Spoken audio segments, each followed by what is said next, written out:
Hello and welcome to episode 248 of Tall Guy Talks Travel with Rick Doherty. Of course, I am your host, Rick Doherty.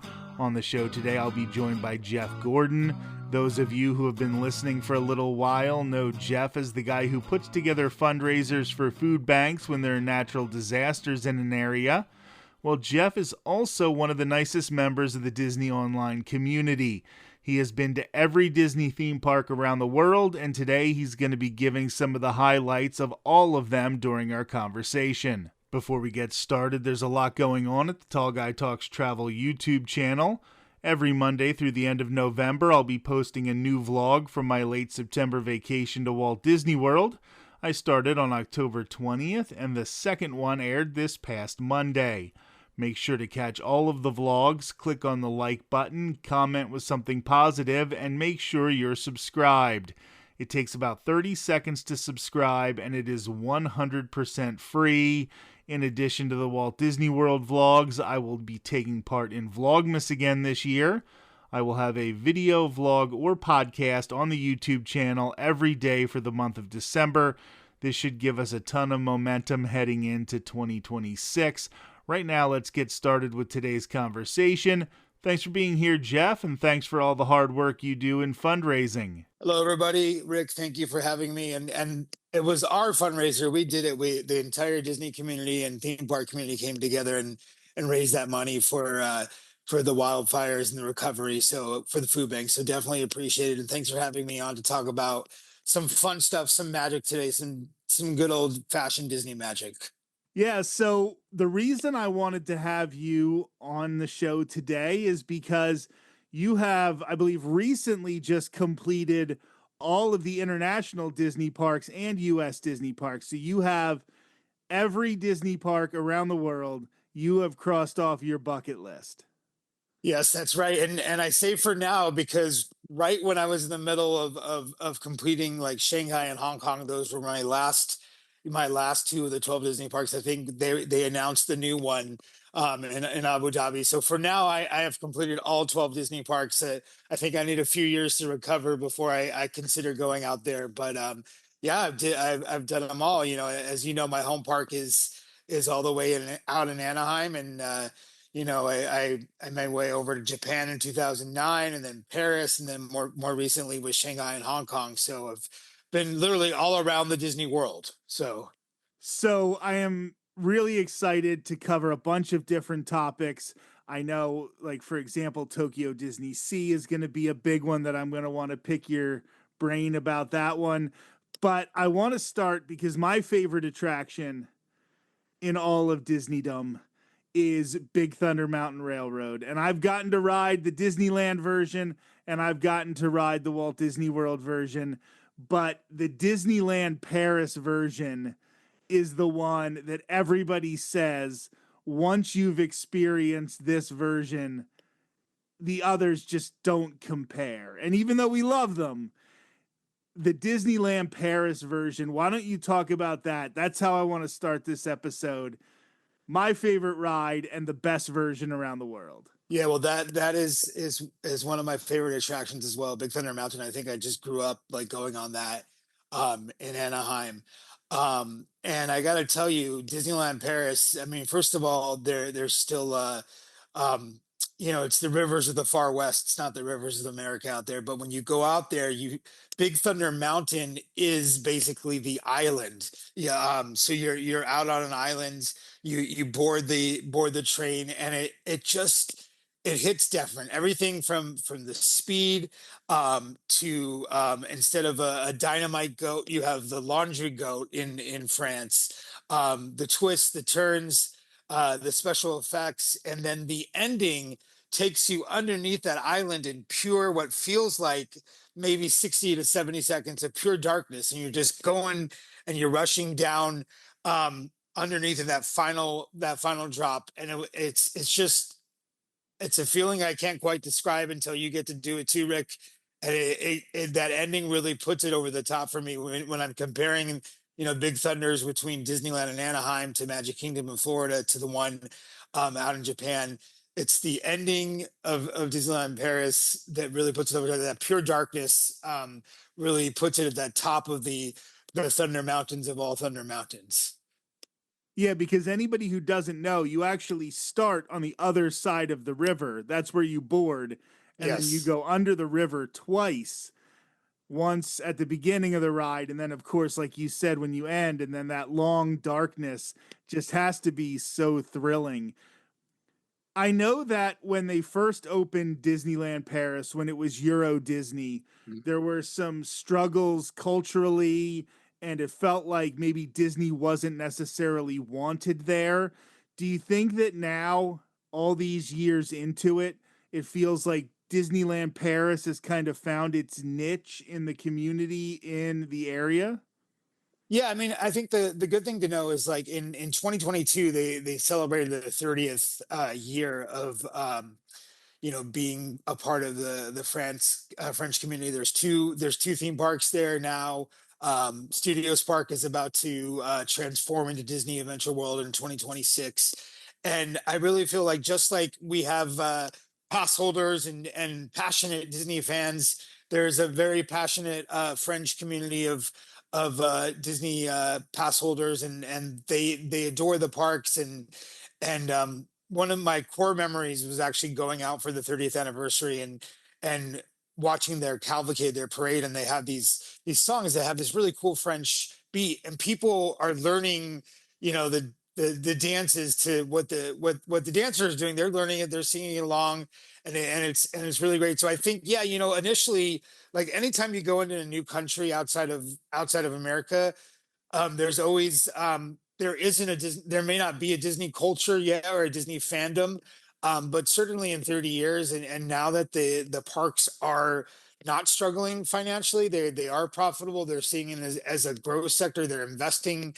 money in there. Disneyland Paris still has not gotten a new attraction in a very, very long time. I know a lot of the focus has been on that Studios Park to Disney Adventure World transformation, but I do feel like they're they're thriving over there now. I mean, certainly, the hotels, they're seeing growth in terms of the amount that they can charge per night there, and just they're still on the reservation system. So sometimes we'll see days where they're completely sold out.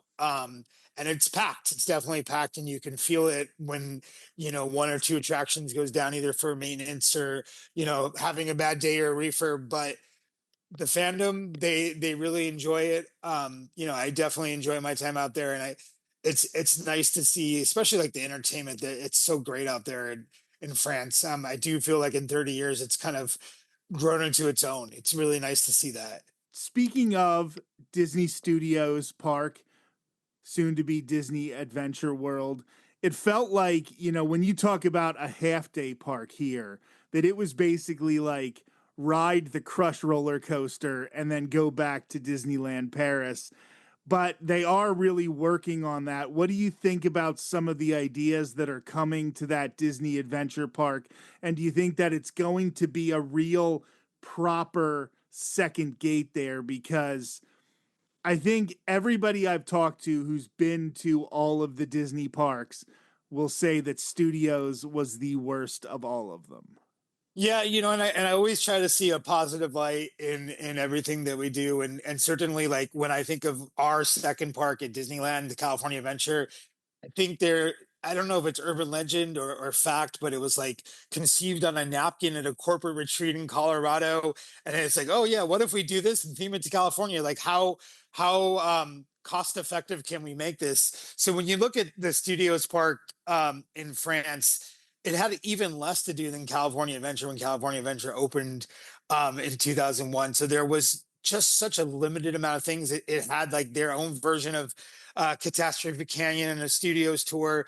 Um, and slowly but surely they've started to add things in there, and this big driver, this big transformation, instead of maybe spending 2 to 3 hours in the park, and they had some really great stage shows, now with the Avengers campus, and they adding the web slingers, retheming rock and the rock and roller coaster to Avengers Flight Force, adding some key areas like some nice restaurants in that Avengers campus, having the character greetings.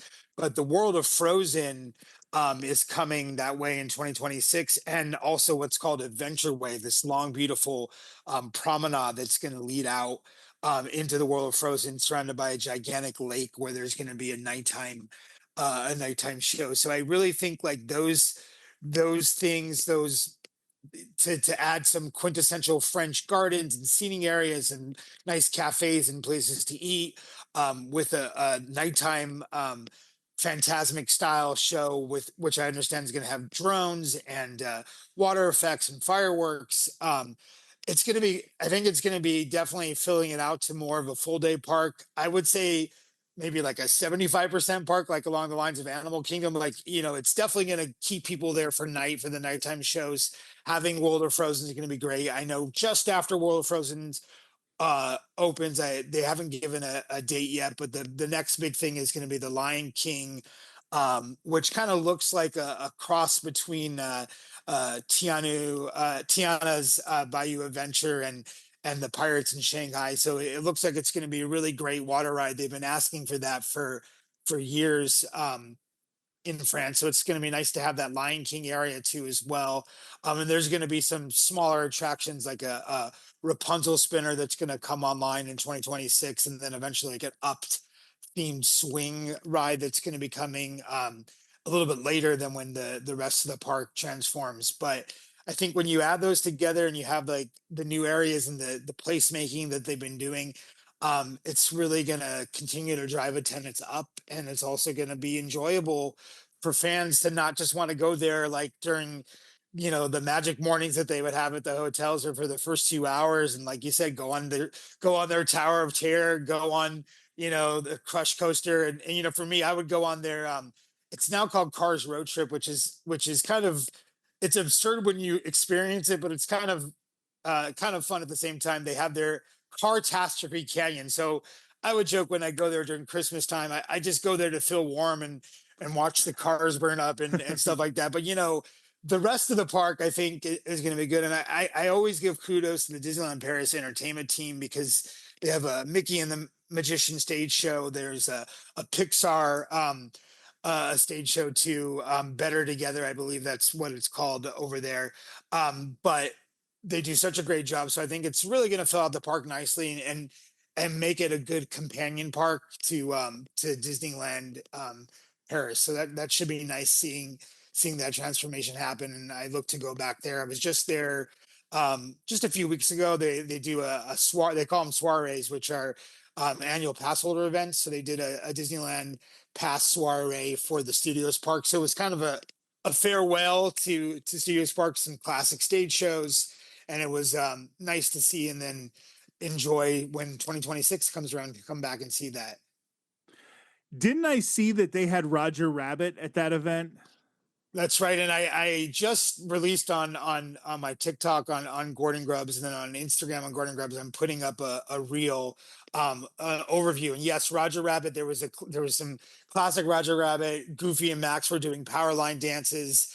They had this really neat stage show with the princesses, where they had these synchronized light dancers and a quartet. And then in the back of the park, where there's usually this Alice in Wonderland stunt show, so to speak, there was a kind of a Disney rave going on, where it gave this mad tea party vibes for those that remember that from California Adventure. And it was epic. It was a lot of fun.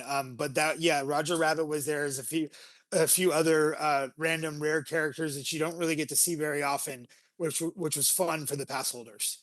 And if you were going to be somebody who, you know, is into Disney like we are, like listening to podcasts more than just the average Disney fan, and you were going to be spending a week in Paris, how much time would you set aside for Disneyland Paris if you were going to try to see the city and enjoy the theme parks as well? Yeah, I would say right now you can probably get away with like 2 days there. So you need maybe like um you know a day and a half at Disneyland Paris and a half day at Studios Park. Like, you can park hop pretty easily. They're right next to each other.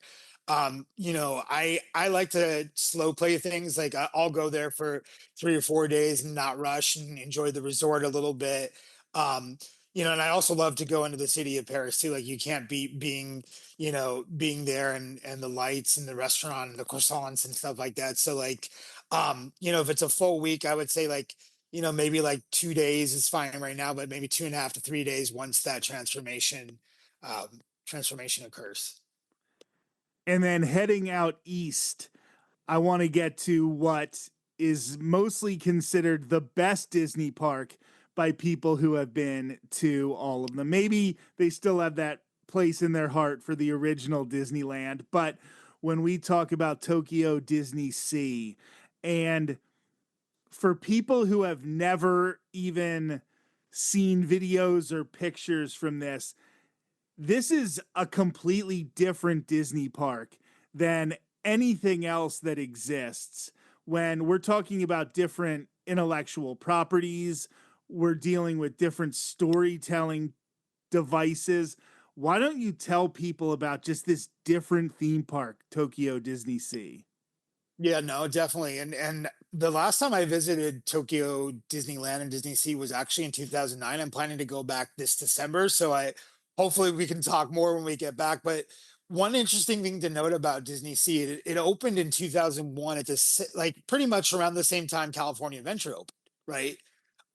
And when I went there in 2009, my it was it was this sensation that you didn't feel like you were in a theme park period walking into Disney Sea. Like you go in and you enter this Mediterranean harbor, you feel like you're in Italy, you feel like you're in Italy, but then there's this gigantic sea in front of you, so to speak, with Mount Perthumius, this Disney built volcano, and on the inside of the volcano they have these jet engines where they make the volcano explode during random times of the day, which is just um which is just wild to think about, right? In itself, right? But it's this cool experience. And of course, a lot at the time in 2009, they were doing daytime water shows and nighttime water shows. There was, I think it was Legend of Mythica and Bravissimo was in 2009. But each port, there's American Waterfront, there's Arabian Coast, there was Port Discovery, there's Lost River Delta. Each one had its own either original IP that was just built for the park or something that was somewhat related to a Disney IP. So, for example, like in Lost River Delta, they have their own version of Indiana Jones there, whereas in Arabian Coast, there was a animatronic boat ride that has since been replaced by another animatronic boat ride, but there's also a carousel to Aladdin in that area. American Waterfront didn't have Toy Story Mania at the time and had their own version of Tower of Terror. And that wasn't themed to what we know as our version of Tower of Terror as well. But you walk through there, and even when you get into that core of that volcano, there's attractions in there. There's a journey to the center of the earth, which is this cool thrill ride, and 20,000 Leagues Under the Sea submarine voyage where you're going in and exploring. And it's something where if you let the imagination run wild with what felt like an unlimited budget, you do not feel like you're in a theme park. You feel like you're sitting in a country or in a different world. It's changed a lot since I've been there. I know Fantasy Springs just opened up recently, and it has its own set of Disney IPs from Peter Pan to Frozen to Rapunzel. So I'm curious to see how it's changed, whether it's for the better or for the worst.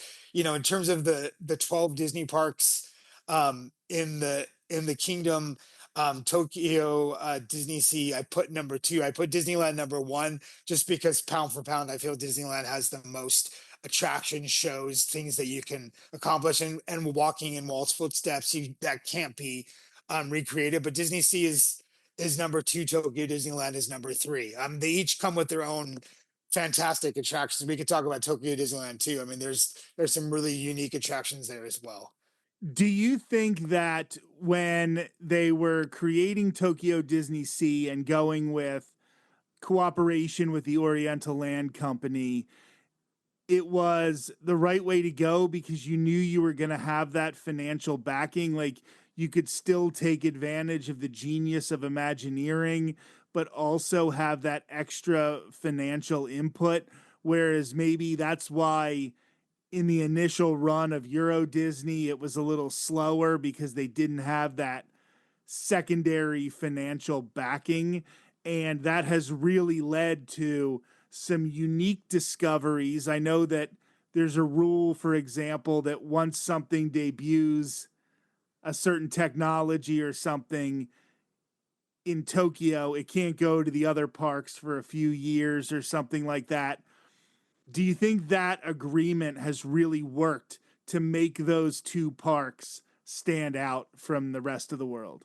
Yeah, I mean, I think for context, it's important to note, like when Disneyland, when Euro Disney opened in the '90s, like it was part of like what was supposed to be the greater Disney decade, like a time when they were just going to be building stuff like nonstop, and they kind of overbuilt Euro Disney. They built all the hotels and the park at the same time, expecting it to be an automatic success.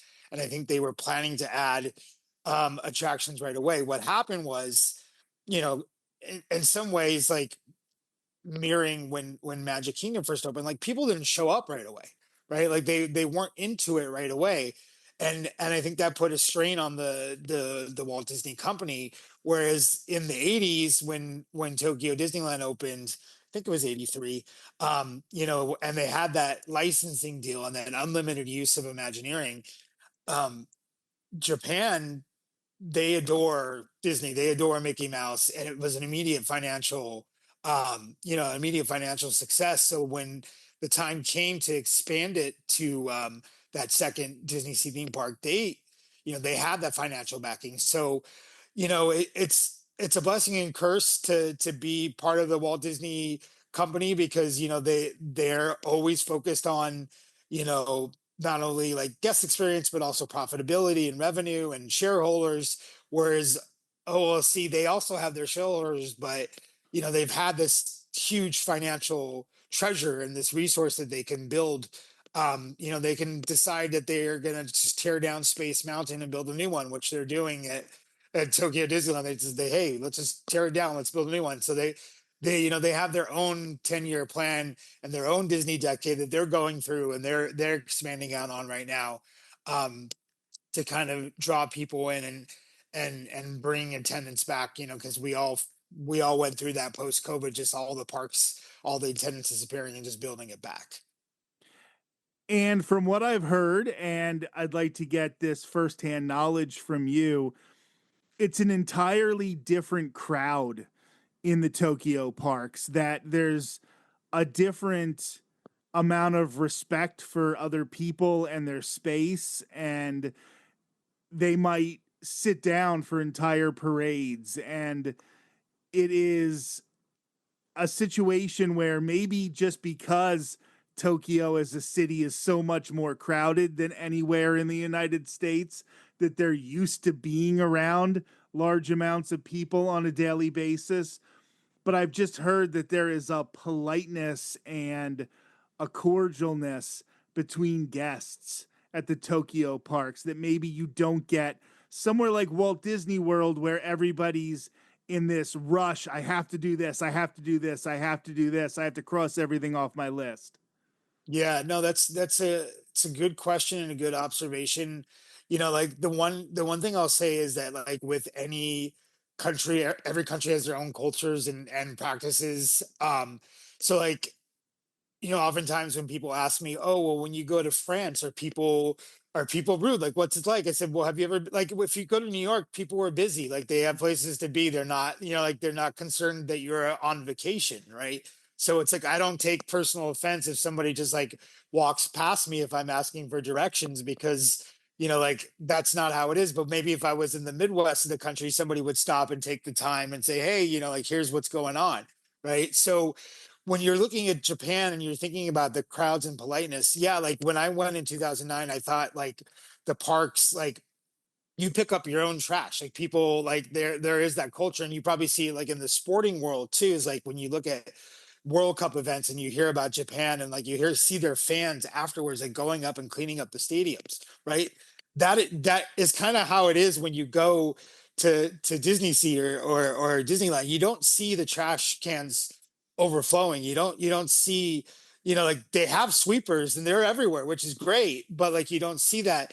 And at the same time, it is, if you're not used to like that level of crowds, the Disney fans in Japan, they take things seriously. They get up at 4 or 5 in the morning and they're in line ready to get in because they're also going through their own version of lightning lane and stuff like that. They have DPA, I think is what it's called. So they're trying to get park, like park passes to go on Frozen, to go on Pooh's Honey Hunt, to go on those things. So, it's crowded, but it's orderly. It's like organized chaos. It makes sense, but nobody really pushes and shoves or is rude or anything like that. Like it's everyone's very polite, and they'll line up and they'll sit for the entire parade 2 hours in advance.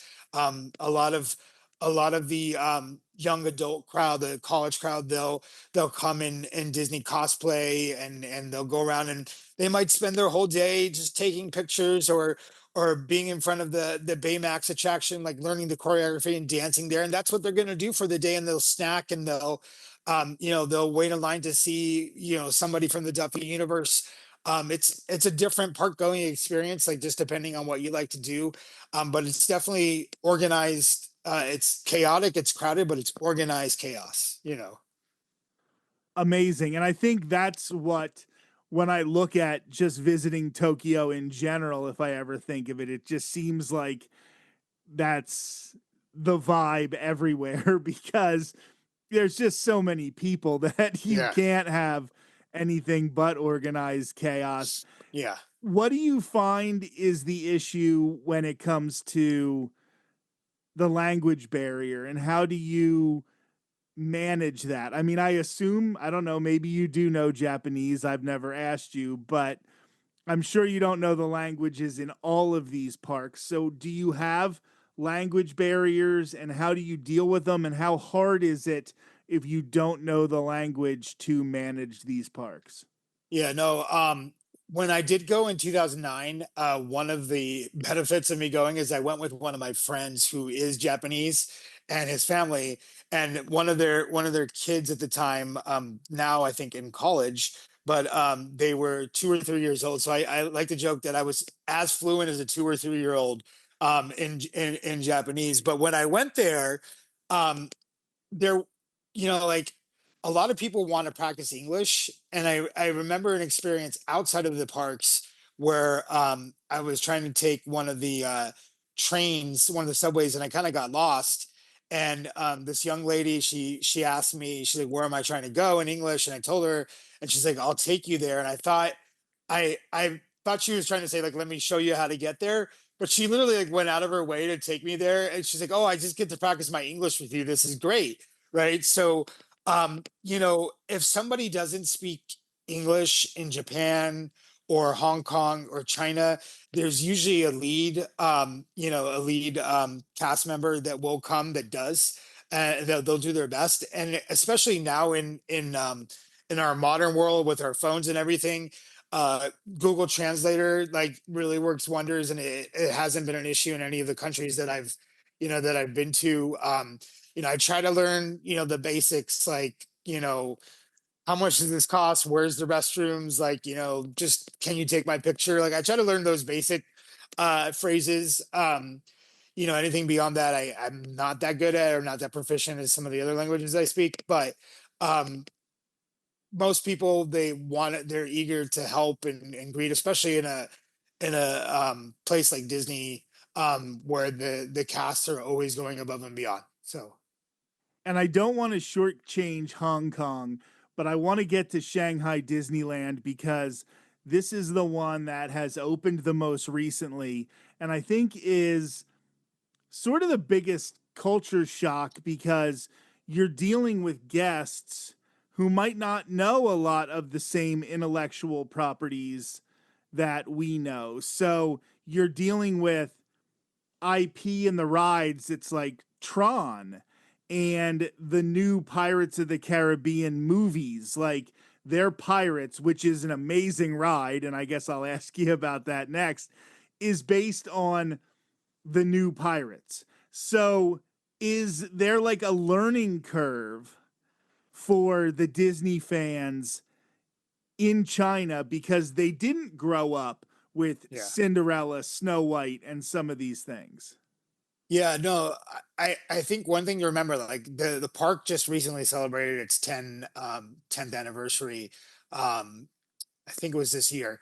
But one thing to remember is that when the park first opened, you could say there was absolutely a cultural shock. Like a Disney identity did not exist. And, I remember, just watching online and hearing from different members of the fandom, like their experiences going to Shanghai, everything from trying to get, like ice in their soda, to, there at one point there might have been like merchandise resellers in the park to just different things that didn't like that didn't make sense to us, like however I would say like in 10 years like that identity has existed, so like where they might not have known about Tron or Mickey Mouse or Donald, like when I walked into Shanghai, and it's Mickey Avenue, it's not Main Street USA. You walk in, it's Mickey Avenue, and the characters out there, there's people swarming them just as much as they're swarming the characters in Anaheim and Florida. So like I feel like, and those resellers, they don't exist anymore in the park or the stuff like that. Like they still might be outside the park. Like Disneyland Paris has the merchandise resellers outside the park too, but they don't, like it's definitely built an identity, and people were really into it. Zootopia is hugely popular.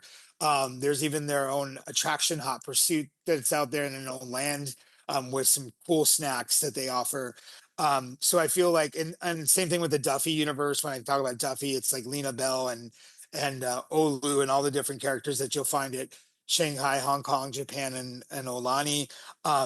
Wildly popular. People will wait hours just to meet the characters there. So I feel like when it first started, yes, may have been a little bit of difficulty, but I went in there now. I had iced coffee and soda and snacks, and yeah, I was having really great conversations with some of the guests because they were surprised that I was coming all the way out from America to try Shanghai Disneyland. But like people would line up for parades, everyone was having a good time, and you know, the, whether or not they're watching Tron um, Legacy or the new one or the original, but the attraction is wildly popular. It's sometimes you think about it, it may not be the most known IP, but if it's a fun, if it's a fun attraction, it's a fun experience, that's really what's best. And why don't you talk about that Pirates ride? Because I have seen video of this and it just seems totally next level. Yeah, the other thing to remember is that it's one of those things. It's like we can watch videos, and I'll admit I did watch some like point of view videos on YouTube, and there's I think it's like SoCal 360. They do all these videos, but like watching those videos and then seeing it in person is two different is two different things. And my goodness, it's like you think you're gonna you load a boat, you think you're going on that traditional Pirates of the Caribbean, and then there's some sort of pivot system underneath that they can move those boats along, and then you think it's kind of a cross between a boat ride and large screen technology like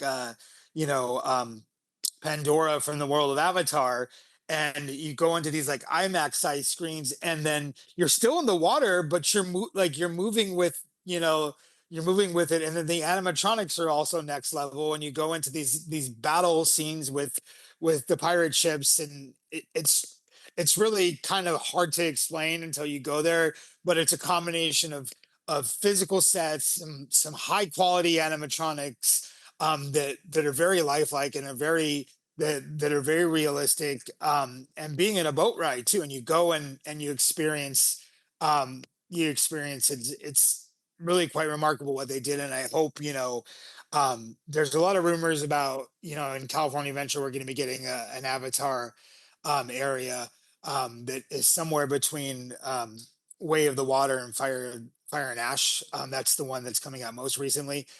So there's some rumors about that technology being used And if it does get used, us American, us domestic fans, we're in for a treat. We're in for a real treat because it. I think one morning, I think it was I had Magic Morning because I was staying at one of the hotels, and I think I might have done that like 5 times in a row, just like going around and around and around. And it was just each time I'm like, man, I didn't even realize it did that. It's just something new that you discover. It definitely seems like from the D23 renderings anyway that's where they're planning on going with that ride, that Yeah. Avatar ride. So that would be really great. Jeff, wow, so much to cover still, but it was such a great conversation. Let everybody know where they can find you on all the socials so they can follow your content as well. Yeah, no, thank you. And I appreciate you having me on. Gordon Grubs is on TikTok and on Instagram. I do food and travel and restaurant reviews and theme parks from all 12 Disney parks now. If you want to follow me on X or Blue Sky, that's Jeff Gordon LA, Jeff Gordon LA. But I did have a great time, and I hope to be back again soon to talk about Hong Kong and some other experiences. This has been episode 248 of Tall Guy Talks Travel with Rick Doherty. Do me a favor and comment on the episode on the Tall Guy Talks Travel with Rick Doherty YouTube channel. As we head towards the end of the year, let's try to get a bump in the algorithm. We'll be back with a brand new episode of the podcast next Thursday. Until then, have a great week.